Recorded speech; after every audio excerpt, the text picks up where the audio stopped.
Selon l'Organisation mondiale de la santé, le faible taux de vaccination et le niveau élevé de malnutrition ont alimenté la propagation de la rougeole en République démocratique du Congo. Des régions comme la province du Nord Kivu sont fortement touchées par l'épidémie, alors qu'elles ont déjà du mal à se remettre d'une épidémie d'Ebola. La propagation de la rougeole a incité l'Organisation mondiale de la santé et le ministère de la Santé de RDC à lancer une campagne de vaccination dans le pays. Jusqu'à présent, plus de 18 millions d'enfants ont été vaccinés dans diverses provinces de la RDC.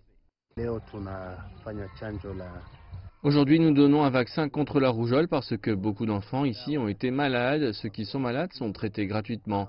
Nous recevons environ 3 à 5 enfants qui ont contracté la rougeole chaque jour. Nous avons maintenant le médicament pour les traiter.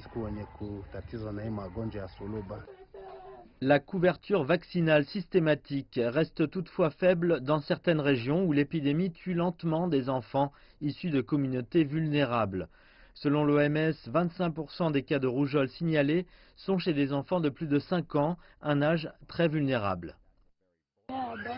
J'ai entendu dire que la rougeole tue des enfants et c'est pourquoi j'ai amené mes 6 enfants pour se faire vacciner aujourd'hui. Personne dans cette communauté ne s'oppose à ce processus de vaccination. La vaccination est très importante pour nous. Depuis le début de l'année 2019, environ 310 000 cas présumés de rougeole ont été signalés en RDC.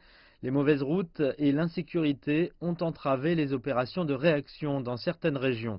L'OMS supplie toutefois la communauté internationale de lui apporter davantage de fonds afin d'aider à freiner la propagation de la rougeole.